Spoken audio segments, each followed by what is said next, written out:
Voilà. Donc je pense que Nathalie n'a pas voulu, quand elle a fait le titre, en fait, elle n'a pas voulu, ou elle n'a pas osé dire plutôt la finance n'a plus de morale. Donc moi j'ose. Alors, et je le crois, hein, que le moral de nos financiers, il y en a certains autour de la table, a pour cause première la perte de morale qui marque aujourd'hui leurs activités. Et cela, donc je vais aborder cette question à partir de mon expérience, hein, qui est une expérience d'abord de banquier international classique, je dirais, et puis les 2 dernières années de ce qu'on peut appeler une banque islamique. Alors, on a longtemps considéré la finance islamique comme répondant exclusivement à une sorte de pointillisme par rapport à la charia, hein, c'est contractuel. Mais en fait, ce qui s'est passé dans les derniers mois, la résistance de cette banque islamique à la crise suscite partout un désir de mieux la comprendre. Et si la finance islamique mérite un intérêt aujourd'hui, c'est moins pour ses performances techniques que pour la solidité que lui confère son attachement aux principes éthiques qui soutiennent sa pratique.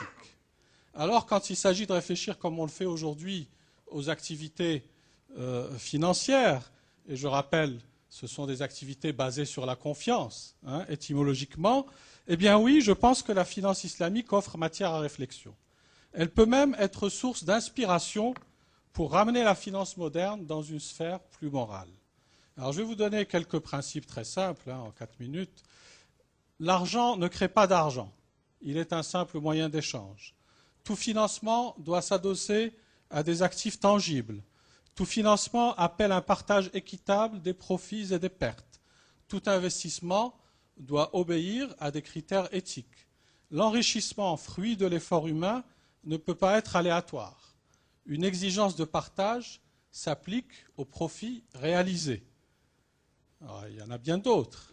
Alors la question, est-ce qu'il faut donc que le monde se convertisse à la foi musulmane pour moraliser l'exercice de la finance moderne? La réponse est certainement pas.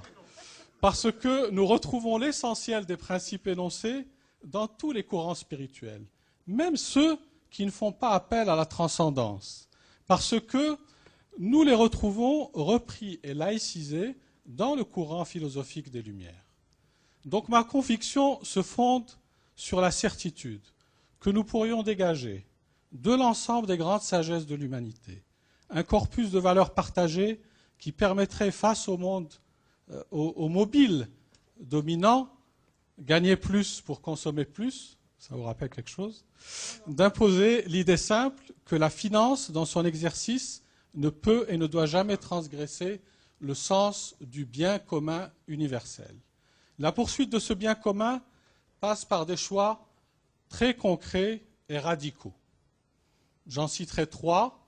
Le premier, c'est l'introduction du don et de la gratuité dans les fondements de l'économie marchande. La gestion responsable de l'environnement. Le dialogue des civilisations pour faire avancer une fraternité universelle. Ce sont là des choix que l'on peut qualifier de religieux, mais pas nécessairement au sens confessionnel. À l'heure où l'argent fou suscite la peur, hein, je le disais dans Marianne cette semaine, à l'heure où la vie se vide de sens, pourquoi ne pas rechercher dans toutes les grandes traditions qui ont amené l'homme à un progrès de conscience l'indispensable ressourcement moral de la finance moderne? Et je terminerai en citant Malraux, je sais qu'il a renié, mais on le cite toujours, hein, le XXe siècle sera religieux ou ne sera pas. Et pour moi, Malraux, quand il parle de religieux, c'est bien sûr au sens étymologique, c'est-à-dire ce qui relie, ce qui crée le lien.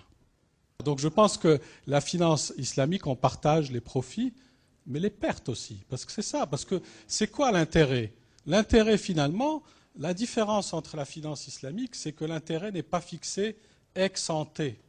L'intérêt est déterminé, ou le profit est déterminé pas de manière fixe dès le départ.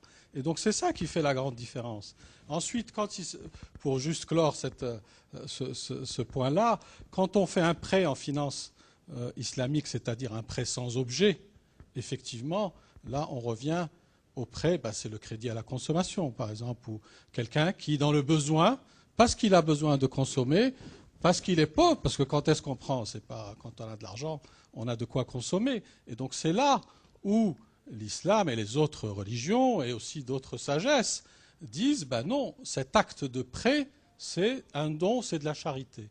Et c'est pour ça qu'il n'y a pas d'intérêt, et c'est pour ça que même si on n'arrive pas à vous rembourser, vous ne pouvez pas exiger le remboursement. Alors je peux faire le parallèle avec la Grèce, puisqu'on parle de l'Europe et de... Ben, voilà, si la Grèce était financée sur de la finance éthique, je ne veux plus parler de finance islamique, ben, celui qui l'a financé, ben, il doit supporter une partie des pertes. Il a une responsabilité. Je pense que c'est ça la grande différence. C'est qu'aujourd'hui, ben non, personne ne veut supporter la perte. Effectivement, ce sont les Grecs et les pauvres Grecs qui vont la supporter. Dans les sagesses de l'humanité, la crise que nous vivons, les gens qui sont visionnaires, ils se rendent compte, on se rend compte tous ces débats qu'on a depuis plusieurs mois, il y a bien quelque chose qui est en train de se passer. On le sent. Ben, l'humanité a été confrontée à des choses comme ça depuis le temps. Bon, il n'y a plus de prophètes, mais peut-être qu'il faudrait en réinventer. En tout cas, il faudrait des visionnaires. Et aujourd'hui, c'est ça le fond du sujet. C'est l'homme. Il faut que l'économie redevienne au service de l'homme. C'est exactement le fond du débat.